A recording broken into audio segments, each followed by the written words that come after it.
이번 주 말씀은 사도행전 16장 25절부터 34절까지 등불이 필요합니다라는 제목으로 은혜 받는 시간 갖습니다.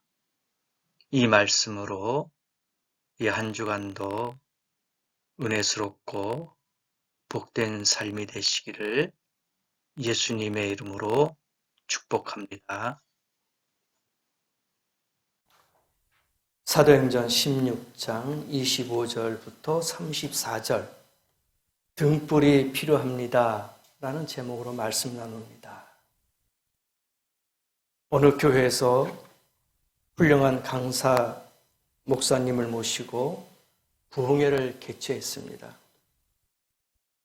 며느리가 시어머니에게 어머니 저는 오늘 집에 일이 있어서 못 가니 어머니가 교회 가서 은혜 받고 오세요 하고 감사 헌금까지 챙겨주면서 은혜 받고 오라고 보내드렸습니다. 시어머니는 며느리의 전도로 교회 나가기 시작한 지 몇 개월 되지 않았는데 믿음이 없지요. 또 귀가 약간 들리지 않았습니다. 어두운 편이었습니다. 그래서 며느리가 어머니 맨 앞자리에 앉아서 목사님 말씀을 잘 듣고 은혜 많이 받고 오세요 하면서 보내드렸는데 저녁 10시가 다 되어서 시어머니가 돌아왔습니다. 그래서 며느리가 물어봤어요. 어머니 오늘 저녁 은혜 받으셨어요? 강사 목사님이 뭐라고 말씀하셨어요? 하고 궁금해서 물어봤습니다. 그 시어머니가 야, 그 강사가 뭐 그런 사람이 다 있냐? 하면서 좀 불편한 마음을 표현했죠. 그 며느리가 궁금했어요. 아니 왜요? 뭐라고 하셨습니까? 글쎄 그 목사님이 2시간 동안 설교를 하는데 매 설교 때마다 긁어 부스럼 이야기만 하더라. 긁어 부스럼 내지 말라는 말만 계속 했다는 거예요. 며느리가 위하게 생각해서 그래요? 하면서 자기가 가까이 지내는 의역장님에게 전화했어요. 아니 우리 어머니가 부흥집회 갔다 오시더니 맨 하시는 말씀이 이상한 말만 하시더라. 긁어 붓으로 만들지 말라고 하더라. 도대체 오늘 말씀이 어떤 거였어요? 하고 구역장님에게 물어봤어요. 근데 그 설교 제목이 긍정적 신앙과 부정적 신앙. 그러니까 어떻게 보면은 긍정적, 부정적 하니까 긁어서 붓으로 이렇게 들렸던 거예요. 그러니까 귀가 잘 안 들리고 믿음이 없으니까 그 말에 대해서 잘 이해를 못한 거예요. 그러니까 긍정적인 신앙과 부정적인 신앙에 대해서 말씀드렸는데 이 어머니는 긍정적, 부정적 이렇게 들린 거예요. 그래서 긁어 부스럼 이렇게 연관되는 거죠. 그래서 참 우리가 어떻게 받아들이냐에 따라서 그 말씀에 그 변질이 되고 또 잘못 받아들이게 되는데 긍정적, 부정적이라는 말이 긁어 부스럼으로 들릴 정도면 정말 문제가 심각할 수 있다고 볼 수가 있습니다. 이걸 볼 때 제가 생각하는 것은 귀나 눈이 어두우면 안 되겠다. 잘 들어야 됐다 이거예요. 하나님의 말씀을 잘 들어야 돼요. 잘못 들으면 이와 같은 해프닝이 벌어집니다. 잘 들어야 돼요. 눈이 어두우면 안 됩니다. 마음 역시 어두워지면 안 돼요. 볼 수가 없는 거예요. 영혼의 눈이나 귀는 더 밝고 맑아야 될 줄 믿습니다. 우리의 눈이 침침하고 우리의 귀가 잘 들리지 않는다 하더라도 여러분의 영적인 귀와 눈은 더 초롱초롱하고 밝아야 될 줄 믿습니다. 그래야 하나님을 볼 수 있고 영원한 세계를 볼 수 있고 하나님의 음성을 들을 수 있기 때문입니다. 그래야지 하나님의 복된 말씀이 나에게 은혜로 들리게 되는 거예요. 본문에 보니까 빌립보 감옥을 지키고 있던 간수가 나옵니다. 이 간수가 뭐라고 했습니까? 등불을 달라. 그렇게 이야기했어요. 등불을 달라. 그 배경을 잠깐 한번 보세요. 빌립보 지방에서 전도하던 사도 바울. 근데 귀신 들린 자를 사도 바울이 고쳐줬어요. 그러니까 이 귀신 들렸던 사람 뒤에서 이 사람을 이용해가지고 돈을 벌었던 사람들이 이제는 이 사람이 귀신에서 풀려나니까, 귀신이 쫓아나니까 수입이 없어진 거야. 그래서 사도 바울을 고발해버린 거예요. 이 사람이 잘못한 거다. 그러니까 그 귀신 들린 점쟁이를 통해서 자기들이 돈을 좀 짭짤하게 좀 벌었는데, 이 점쟁이가 귀신이 쫓겨나가고 정상적으로 돌아오니까 자기들의 수입원이 딱 끊긴 거니까 안 되겠다 하고 사도 바울을 고소해버렸죠. 체포됐습니다. 그러니까 무고죄나 마찬가지죠, 지금으로 보면은. 그런데 고소해서 체포됐어요. 왜? 소란케하고 이상한 풍속을 전했다. 그래서 사도 바울의 제목이 이상한 풍속을 전하고 성을 소란케 했으니까 너는 그게 죄명이다 해서 감옥에 갇히게 된 거죠. 그리고 감옥에 가둔 후에 도망가지 못하도록 착고까지 채웠어요. 이건 중범죄입니다. 우리나라 감옥에 한번 보세요. 감옥에 철창 안에 집어넣으면 끝나는 거지, 거기에다가 다리에다가 착고까지 쇠로 수갑처럼 딱 채우는 건 없어요. 그것은 정말 극도로 사형 선고나 받을 정도의 그러한 무서운 죄명을 갖고 있는 사람 외에는 뭐 그것도 안 되겠지만은 근데 착고를 채웠어요. 얼마나 심각한 상황입니까? 그리고 옷을 찢어버리고 매제까지 합니다. 고통을 당했어요. 그들은 한마디로 죄가 없는 사람들이에요. 바울과 실라가 무슨 죄가 있습니까? 귀신에 사로잡혀서 점을 치던 사람을 고쳐준 것 외에는 아무것도 없는데 오히려 상을 주고 표창을 해야 되는데 성을 소란케 했다? 그게 죄목이에요. 잘못된 풍속을 가르쳤다? 그래서 감옥에 갇힌 겁니다. 이 세상은 죄 없이 겪는 고난이나 실패, 억울한 누명이 수두룩합니다. 며칠 전에 대구, 요번에 지금까지 TV에서 신문에서 막 그런 대대적인 사건, 사고가 나왔잖아요. 대구에서 판결에 불만을 품고 자기가 패소했다 해서 변호사 사무실 가가지고 휘발유 뿌리고 거기다 불을 붙여가지고 자기도 죽고 6명이 죽고 총 7명이 죽지 않았습니까? 거의 50명 가까이 호흡에 문제가 있어서, 폐에 문제가 있어서 치료받았고, 그 불만이 있었던 거예요. 자기가 돈 투자한 것 회수하지 못하니까 화가 난 거야. 몇 년 동안 참다 못해서 이제 판결까지 받으니까 이건 안 되겠다 하고 그렇게 나쁜 짓을 행했던 겁니다. 이 세상에 살면서 왜 억울한 누명이 없겠습니까? 왜 실패가 없겠습니까? 다 문제가 있어요. 예수님도 죄가 없이 매를 맞고 십자가에서 돌아가시기까지 않았습니까? 다 억울한 사람들 많아요. 바울과 실라 오늘 본문에 보니까 억울한 거예요.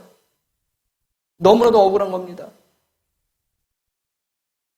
근데 베드로전서 2장 19절에 보니까 애매히 고난을 받아도 하나님을 생각함으로 슬픔을 참으면 이는 아름다우나.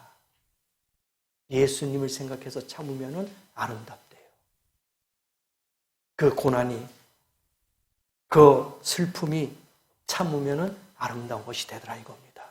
그러면서 20절에는 죄가 있어 매를 맞고 참으면 무슨 칭찬이 있으리요.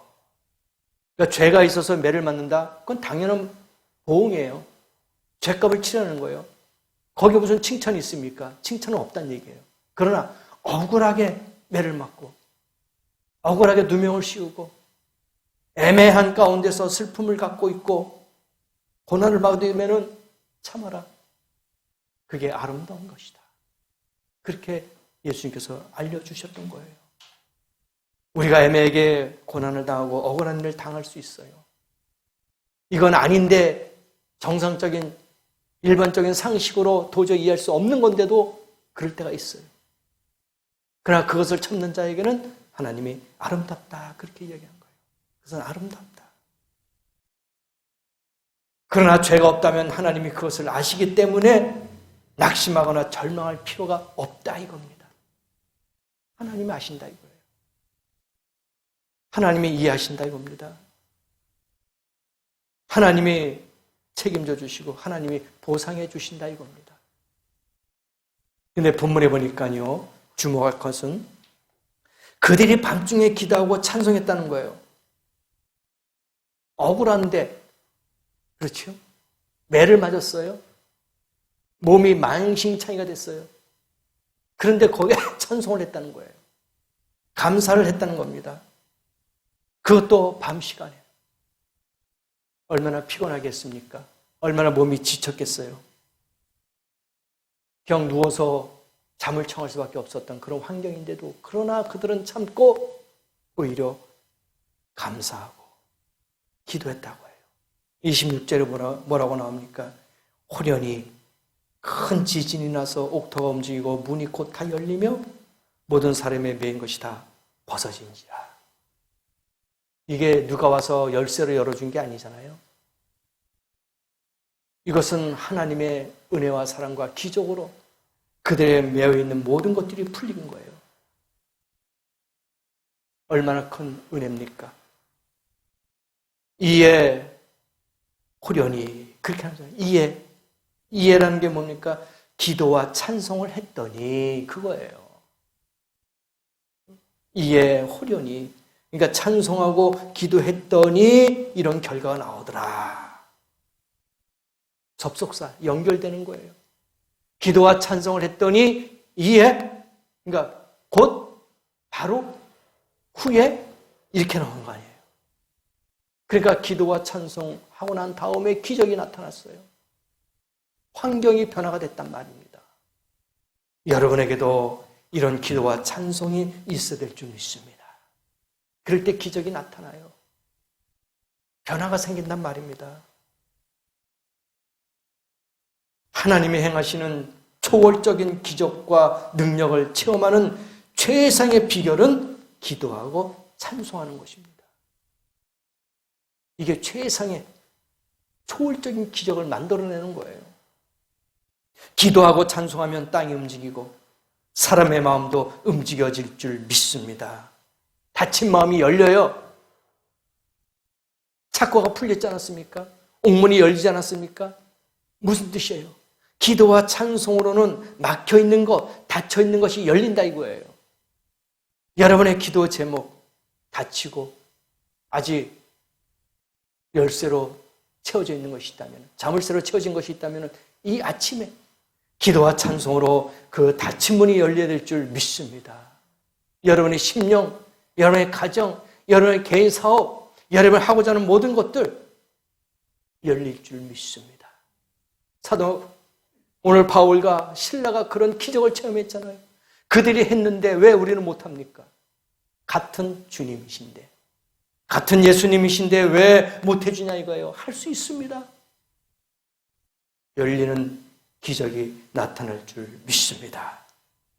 오늘 이 문제로, 내 문제로 대입시켜 한번 보세요. 지금 우리는 빌립보 감옥보다 더 어둡고 침울한 터널 속에 갇혀 있습니다. 경제 문제, 직장 문제, 회사 문제, 취업 문제, 자녀 문제, 장래 문제, 가족 문제, 실직 문제 등등 헤아릴 수 없는 모든 것들 위에 발목을 잡고 있잖아요. 다 닫혀 있어요. 감옥의 문만 닫혀 있는 것이 아니라 그 손과 발에 착고까지 채워져 있어요. 2중, 3중으로 우리를 꼼짝 못하게 하고 있단 말입니다. 그런데 바울과 실라는 확신이 있고 믿음이 있었단 말입니다. 주님이 함께 하신다는 그 믿음, 주님이 나를 도와주신다는 그 믿음을 갖고 있었어요. 여러분에게도 이러한 확신과 믿음이 있어야 될 줄 믿습니다. 그들의 기도와 찬송에는 뭐가 있겠어요? 그 안에서 할 수 있는 것이 아무것도 없었습니다. 원망하거나 불평하는 것이 아니었어요. 오히려 기도하고 오히려 찬송했습니다. 그 감옥에 있었던 죄수들이 볼 때는 미친 사람같이 보였을 거예요. 아니 뭐가 좋다고 이 열악한 감옥 속에서 찬송과 기도가 나와? 쟤네들은 미쳤다. 제정신이 아니다. 분명히 그런 말이 나왔을 거예요. 그렇지 않습니까? 아니 억울해 죽겠는데, 정말 화병 걸려 죽겠는데, 어디 가서 하소연도 못하는데 무슨 기도와 찬송이 나오겠냐 이거예요. 오히려 원망하고 불평하는 게 맞아요. 바울과 실라가 불평불만하고 원망할 때 그것이 정답입니다. 누구든지 그렇게 생각할 수밖에 없어요. 나무랄 사람 없어요. 틀렸다고 하는 사람 없습니다. 그게 정답이에요. 그런데 바울과 실라는 기도와 찬송을 했어요. 그들은 다른 정답을 행했던 겁니다. 원망과 불평이 아니라 이제는 기도와 감사거나 이것이 우리를 살리는 거고 우리를 하나님이 은혜로 채워주시는 거구나. 그것을 믿었던 겁니다. 그래서 기도와 찬송이 있었던 거예요. 해결책이 너무나도 간단한 거예요. 사도 바울과 실라가 기도하고 찬송하는 것, 이게 가장 간단하고 좋은 해결책이에요. 이거 외에는 없었던 겁니다. 해결책이. 기도와 찬송. 기도로 맡기고 믿고 감사하며 기뻐하며 찬송 불렀을 때 옥토가 움직이고 문이 열리고 착고가 풀렸단 말입니다. 근데 더 중요한 것은요, 사도 바울의 그 실라의 착고만 풀린 것이 아니라 26절 보니까 모든 사람의 매인 것이 다 벗어진지라. 바울과 실라만 된 게 아니에요. 모든 감옥에 있는 사람들 다 풀렸어요. 여러분, 이게 무슨 뜻입니까? 부모의 기도 때문에 자식이 잘 되고, 아내의 기도 때문에 남편이 잘 되고, 가장의 기도 때문에 가정이 살고 기업이 되살아나고 새로운 길이 열린다 이거예요. 그러니 여러분의 기도가 여러분의 가정과 여러분의 자녀를 살리는 거고 여러분 주위의 사람들을 살리는 거란 말입니다. 이와 같이 전염성이 있어요. 기도와 찬송은 전염성이 있단 말입니다. 전염병이에요. 옮겨가는 거예요. 바울과 실라가 기도했어요. 그 두 사람만 착고가 풀린 게 아니라, 옥문이 열린 게 아니라 그 모든 죄수들의 감옥의 문이 다 열렸어요. 이게 기적과 이게 나누는 은혜인 줄 믿습니다. 여러분의 기도와 찬송을 다른 사람들에게 나누는 거예요. 베푸는 겁니다. 그러므로 기도하고 찬송합시다. 걱정하고 근심할 시간이 있다면 기도합시다. 한숨 쉬고 신세 한탄할 시간이 있다면 찬송을 부릅시다. 그렇게 하면 영적 지각 변동이 일어나고 옥문이 열리고 착고가 풀리는 기적이 일어날 줄 믿습니다. 믿고 기도하고 찬송하십시다. 그런데 여기서 한 인물이 나오죠. 또 한 사람 인물은 누구냐? 간수가 나와요. 잠자다가 졸지에 당했어요. 졸다가 옥문이 열리고 죄수가 다 도망쳤습니다. 그러니 이제 틀렸다. 나 근무태만이다. 내가 졸고 있다가 이런 사단이 났으니 나는 이제 큰일 났다. 어차피 나는 죽은 목숨이다 하고 칼을 빼고 자결하려고 그랬어요. 그렇지 않습니까? 자기가 눈을 부릅뜨고 그 지켜야 될 상황인데 졸다가 이런 일이 벌어졌으니, 죄수가 다 도망갔으니 어떻게 감당합니까? 그때 사도 바울이 이야기합니다. 내 몸을 상하지 말라. 우리가 다 여기 있다. 간수가 2번 놀랐어요. 옥문이 열리고 죄수가 다 도망쳤다고 믿고 놀랐는데, 자살하지 말라, 우리가 여기 있다는 것에 또 놀랐어요. 아니, 누구든지 죄수가 문이 열리면 도망가는 게 당연한 거예요. 그거는 삼척동자도 다 알아요. 아니, 옥문이 열리는데 도망가라. 누구든지 이거는 너무나도 당연한 겁니다. 그런데 바울과 실라는 도망가지 않고, 나 여기 있다. 우리가 여기 있다. 너희 몸에 칼을 대지 마라. 죄수가 놀랐습니다. 내 몸을 상하지 말라. 자해, 자살, 죄가 됩니다. 천국까지 못해요. 왜? 우리 몸은 내 것이 아니잖아요. 하나님의 핏값으로 사신 거예요. 그래서 내가 내 마음대로 내가 스스로 해결하면 안 돼요. 내 몸에 상처 내고 자해하는 것도 안 됩니다.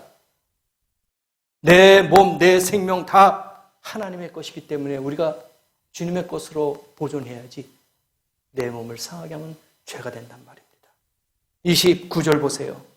등불을 달라 그랬습니다. 무서워 떨었어요. 근데 간수가 등불을 달라. 근데 딱 하니 바울과 실라가 있어. 우리 간수가, 내가 어떻게 해야 되겠습니까? 내가 어떻게 하여야 구원을 얻을 수 있겠습니까? 간수가 바울과 실라에게 그렇게 이야기하는 거예요. 이 구절에서 2가지를 생각해 보십시다. 하나는 등불을 달라 이거예요. 등불을 달라. 그 당시 감옥에는 현대 감옥처럼 전기가 들어와서 불을 밝히는 게 아니라 기름으로, 지하에 있기 때문에 전기시설이 되지 않고 그 시대에는 기름으로 불을 밝혔어요. 근데 밤새도록 그걸 태울 수가 있습니까? 한계가 있죠. 그래서 어느 시간까지는 키다가 어느 순간까지 아마 껐을 겁니다. 그러니 지하 감옥이 얼마나 캄캄합니까? 그래서 다 도망간 줄 알았는데 음성이 들리고, 그럴 때 이 간수가 등불을 달라. 불을 켰어요. 도망친 줄 알고 자살하려는 그에게 깜깜한 감방 안으로부터 내 몸을 상하지 말라. 우리가 도망친 것이 아니라 다 여기 있다. 그렇게 이야기한 거예요. 그래서 그 얼굴을 확인하고 싶어서 등불을 달라 이거예요. 정말 너희들이 맞느냐? 조금 전만 해도 그 감옥에 있었던 너희들이 맞느냐고 등불 확인하려고 등불을 달란 겁니다. 무슨 말입니까, 여러분? 내 어두운 마음에 등불을 켜야 됩니다. 내 어두운 심령의 진리의 불을 켜야 됩니다. 등불이 무엇입니까? 바로 예수님인 줄 믿습니다. 예수님이 나는 빛이라 했어요. 빛의 등불을 켜야 됩니다. 예수님이 밝혀 드러나야 되는 거예요. 예수 등불, 진리의 등불이 필요합니다. 이 어두운 세상, 암흑의 세상에 예수 그리스도의 등불이 필요한 거예요. 예수 그리스도의 빛이 필요해요. 어두운 세상을 밝히는 빛이 있어야 된다는 얘기입니다. 2번째는 내가 어떻게 해야 구원을 얻으리까? 구도자의 자세죠. 내가 어떻게 해야지 구원받습니까? 죄수가 간수에게 부탁하는 것이 맞는 관례예요. 그렇죠? 죄수들이 간수에게 이렇게 아부를 떨면서 뇌물을 주면서 편리 좀 봐주세요. 뭐 좀 부탁합니다. 응? 이렇게 청탁하고 부탁하는 게 관례 아닙니까? 근데 거꾸로 됐어요. 간수가 제수들에게, 바울과 실라에게 내가 어떻게 해야 되겠습니까? 어떻게 해야지 구원을 받을 수 있습니까? 오히려 상황이 바뀌어버렸어요. 반대가 됐습니다. 예수 믿으면 세상이 바뀝니다. 기도하고 찬송하면 역사가 바뀌고 세상이 바뀔 줄 믿습니다. 절망이 희망으로, 슬픔이 기쁨으로, 실패가 성공으로, 죽음이 생명으로, 지옥이 천당으로 바뀝니다. 바뀌게 되어 있어요. 그럴 때 바울이 뭐라고 했습니까? 주 예수를 믿으라. 그죠? 31절에 그리하면 너와 내 집이 구원을 얻으리라. 그럴 때 이 간수가 그 바울과 시라를 집에 데려가서 아픈 곳을 다 싸매주고 보살펴주고 음식을 대접하고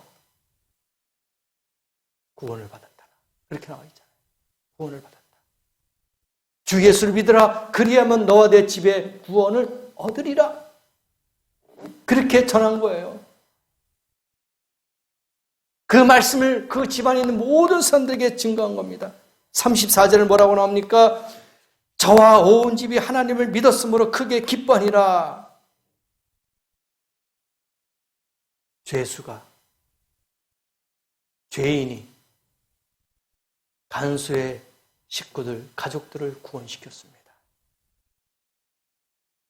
모든 집안이 기쁨을 얻었습니다. 기도와 찬송이 이와 같이 가정을, 사람을 변화시킬 줄 믿습니다. 우리들의 얘기로 끝을 맺으면 예수 믿어야 나도 가족도 구원을 받게 됩니다. 기도하고 찬송해야 시련과 고통이 물러갑니다. 자기 몸을 해하고 자기의 목숨을 끊는다고 문제가 해결되는 것이 아닙니다. 기도하고 찬송해야 영적 지진이 일어납니다. 땅이 흔들리고 문제가 흔들립니다. 그러면 메인 것이 풀려요.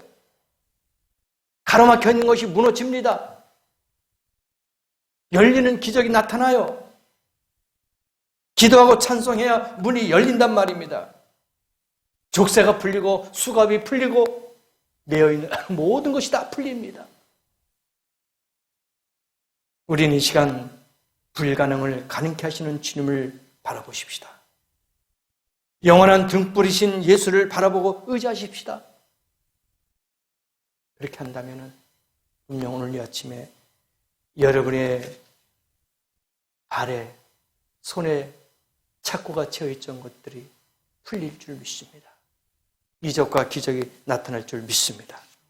그러므로 바울과 실라처럼 어두운 가운데서도 방법을 찾지 못하고 헤어날 수 없는 그런 캄캄한 곳에 빠져 있을지라도 포기하거나 좌절하지 마시고 기도와 찬송으로 기적과 이적을 만들어내는 그런 복된 성도가 되시길 예수님의 이름으로 간절히 축복합니다. 기도하겠습니다.